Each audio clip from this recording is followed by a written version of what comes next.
నమస్తే. ప్రస్తుతం మనతో పాటు ప్రముఖ ఆధ్యాత్మికవేత్త, జ్యోతిష్య వాస్తు పండితులు బ్రహ్మశ్రీ డాక్టర్ గుండెపూడి శివ సుధీర్ శర్మ గారు మనతో ఉన్నారు. సో జూలై మాసంలో పరిస్థితి ఏ విధంగా ఉండబోతుందో గురుగారిని అడిగి తెలుసుకుందాం. నమస్కారం గురుగారు గారు. శ్రీమాత్రే నమః. శ్రీ గురుభ్యో నమః. గురుగారు, జూలై మాసం, విశేషంగా ఆషాఢ మాసం, వృశ్చిక రాశి వారి పరిస్థితి ఏ విధంగా ఉండబోతుంది, ఎలాంటి జాగ్రత్తలు తీసుకోవాలంటే? ముఖ్యంగా వృశ్చిక రాశి వాళ్ళకు ఉండేటువంటి ఆలోచన ఒకటి, బయటికి చెప్పేది ఒకటి ఉంటుంది ఎక్కువగా.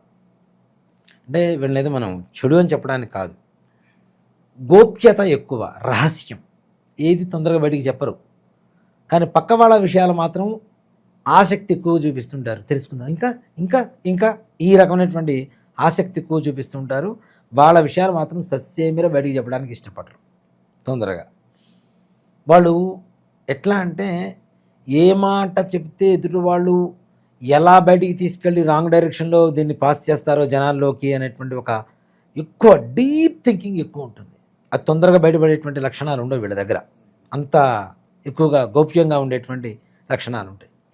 ఇక జూలై నెలలో వృశ్చిక రాశి వారి గురించి తీసుకుంటే, వీళ్ళకి అష్టమ స్థానంలో ఉన్నటువంటి గురుగ్రహ ప్రభావం, మరికొన్ని గ్రహాల ప్రభావం చేత పెద్దగా బాగుండదనే చెప్పాలి. అనారోగ్య సమస్యలు, ఇంట్లో పెద్దల అనారోగ్య సమస్యలు, పితృవర్గం వారి మరణ వార్తలు, ఇక్కడ వీళ్ళకే మానసికంగా ఎక్కువగా కుమిలిపోతూ ఎక్కువ ఆలోచించేటువంటి పరిస్థితులు కనపడుతూ ఉన్నాయి. తగిన జాగ్రత్తలు తీసుకోవాల్సినటువంటి పరిస్థితి. అంటే పని అవ్వట్లేదు అవ్వట్లేదు అవ్వట్లేదు అవ్వట్లేదు అవుదో ఇంకా అవ్వదేమో, ఇంకా నా పరిస్థితి ఇంతేనేమో, ఎక్కడ వేసిన గోంగళ అక్కడే ఉండిపోయిందనేమో అనే ఒక భయానకమైనటువంటి పరిస్థితి ఎదుర్కొంటూ ఉంటారు.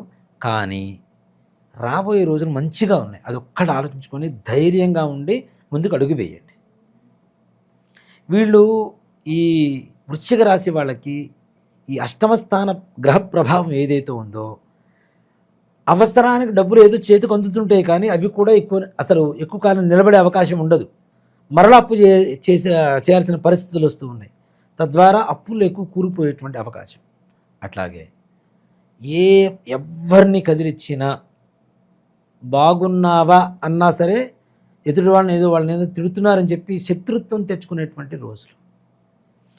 ఇక్కడ ముఖ్యంగా అనవసరమైనటువంటి విషయాల్లో జోక్యం చేసుకొని కోర్టులు, పోలీస్ స్టేషన్ చుట్టూ తిరగవలసినటువంటి పరిస్థితులు. కోర్టు వ్యవహారాలలో కూడా అపఖ్యాతి, అది కూడా విజయం చేకూరదు.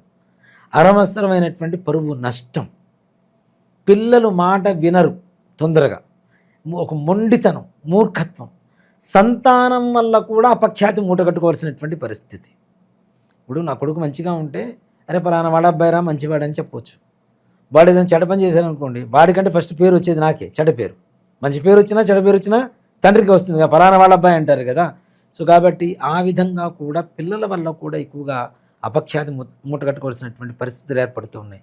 అలా అని చెప్పి మీ పిల్లల్ని గట్టిగా దండిస్తే ఖచ్చితంగా చెబుతున్నా ఇంట్లో ఉండకుండా వెళ్ళిపోతారు. తద్వారా మానసిక అస్థిమితత కూడా మీకే ఉంటుంది. ప్రేమగా కూర్చోబెట్టి చక్కగా చెప్పండి, అంతేగాని గట్టిగా తిడతాం కొడతామంటే మాత్రం ఇంట్లోంచి వెళ్ళిపోతారు. ఆ తర్వాత మళ్ళీ బాధ మొత్తం మనకి. వాళ్ళని వెతుక్కోవడం ఒక బాధ, దొరక్కపోతే ఇంకో బాధ, ఎక్కడున్నాడో ఏం చేస్తున్నాడో తెలియని బాధ, ఇన్ని రకాల బాధలు ఉంటాయి. కాబట్టి పిల్లలకు కూడా ప్రేమగా కూర్చోబెట్టి మాట్లాడండి. అనవసరమైనటువంటి వ్యవహారాల రీత్యా అస్సలు ముందుకు వెళ్ళకండి.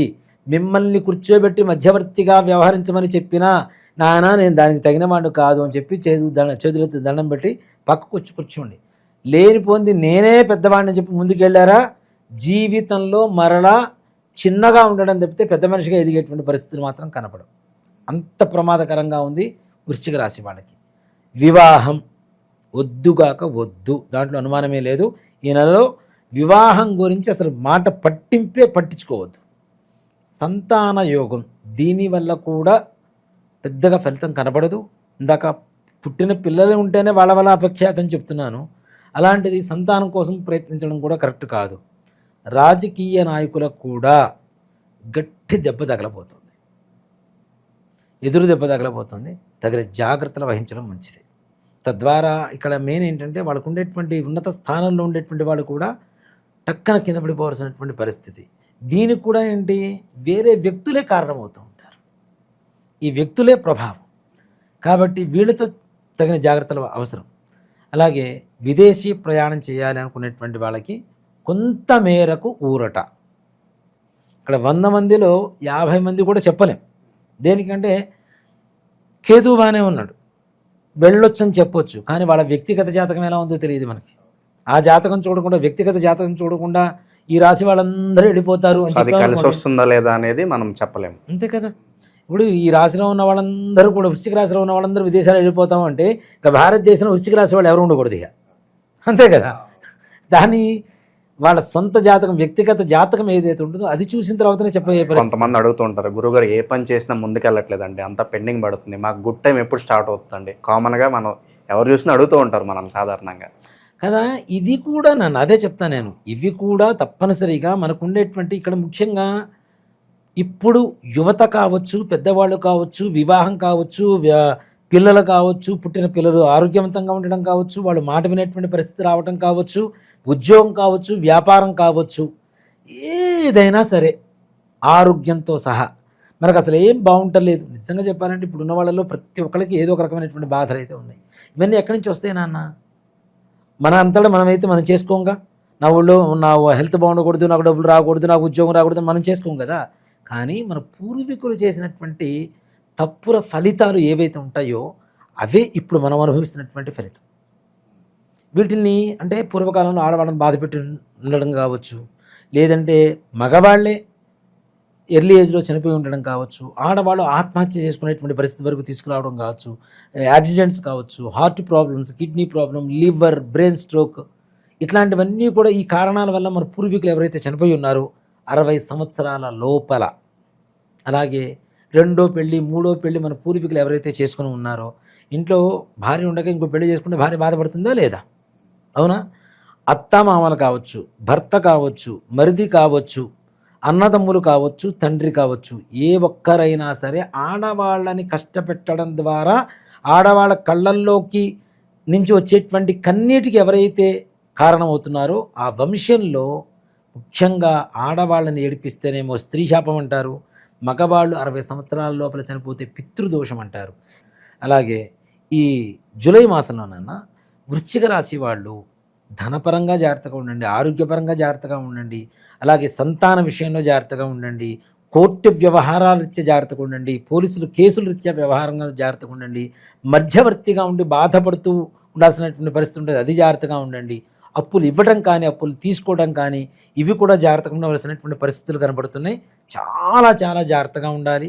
ఈ వృశ్చిక రాశి వాళ్ళలో రాజకీయ నాయకులకి దెబ్బే, ఉద్యోగస్తులకి బాధే, అలానే విద్యార్థులకి బాధే, వివాహం కావలసినటువంటి వాళ్ళకి బాధే, రుణపరమైనటువంటి వాళ్ళకి ధనపరమైనటువంటి నష్టాలకి బాధే ఉంది. పితృదోషాలు ఉన్నాయని చెప్పి చాలా వరకు కూడా అడుగుతున్నారు.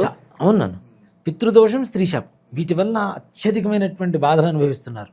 ఇలాంటి వాటికి ఒకటే పరిహారం చూస్తుంటాం, one and only solution, remedy అనుకోవచ్చు అంతే.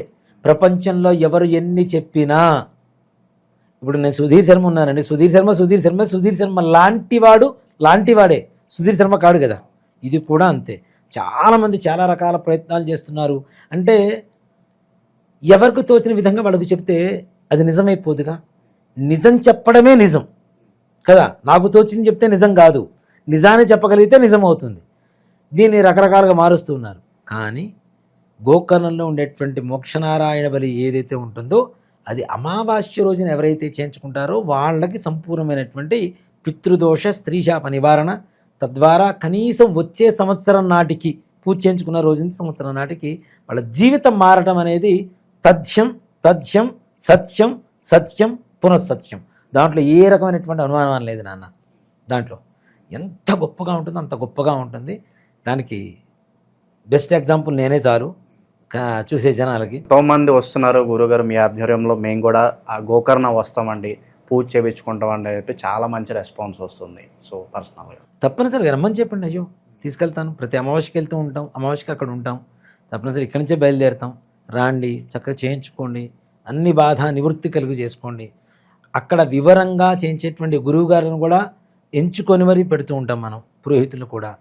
అన్నీ ప్రతి ఒక్క దాంట్లో 1-2 సార్లు ఆలోచించి జాగ్రత్త తీసుకొని వెళ్తుంటాను అన్న. నన్ను నమ్మి ఇంత దూరం వచ్చినప్పుడు వాళ్ళకి మంచి జరగాలి, ఇది ఒకటే. నన్ను అందుకే పుట్టించాడేమనుకుంటా నేనైతే దేవుడు. అంటే గోకర్ణానికి ఇంతమందిని తీసుకుని వెళ్ళి వీళ్ళ కర్మ నివృత్తి చేయరా అని చెప్పడం కోసమే భగవంతుడు నన్ను పుట్టించి ఈ స్థాయికి తీసుకొచ్చి ఇదే ప్రయాణాలు ఎక్కువగా చేసేట్లుగా చేస్తున్నాడేమో అని నేను భగవంతుడి అనుజ్ఞ అనుకొని స్వీకరిస్తూ ఉన్నాను. ఆ బాధ్యతలు తీసుకొని చేస్తూ ఉన్నాను. ప్రజెంట్ ఉన్న గ్రహస్థితి బట్టి విశేషంగా ఎలాంటి పరిహారాలు వీళ్ళకి బాగా అవసరం అంటారు? ముఖ్యంగా అష్టమ స్థానంలో ఉన్నటువంటి గురుగ్రహ ప్రభావం, అలానే రవిగ్రహ ప్రభావం. సింపుల్ నాన్న, ఆదివారం రోజున ప్రొద్దున 6ంటికి లేచి గోధుమ రవ్వ పంచదార కలుపుకొని మనం చక్కగా కేసరి చేసుకొని సూర్య భగవానుడికి నివేదన పెట్టండి. లేదు మేము పొద్దున్నే లేవరైపోయాం, కనీసం నవగ్రహాలు ఉంటాయి, ఆలయంలోకి వెళ్ళి సూర్యగ్రహం ముందు నివేదన పెట్టండి. నివేదన పెట్టి అది మీరు కొంచెం ప్రసాదంగా స్వీకరించి మిగిలిన ప్రసాదం అంతా కూడాను గుళ్ళో ఉండేటువంటి భక్తులు కావచ్చు, బయట ఉండేటువంటి బీదనారాయణులు ముష్టి వాళ్ళకు కావచ్చు పంచిపెట్టండి. చక్కగా అనుకున్న పనులు అనుకున్నట్టుగా కొంతమేరకు, సంపూర్ణంగా మారినా మారకపోయినా కొంతమేరకు అనుకూలంగా మారడానికి అవకాశం ఉంది. ఓకే, వృశ్చిక రాశి వారికి ఓవరాల్గా ఈ నెల ఎలా ఉండబోతుందో మీ మాటలు అద్భుతంగా వివరించారు. ధన్యవాదాలు గురుగారు. శ్రీమాత్రే నమః. శ్రీ గురుభ్యో నమః.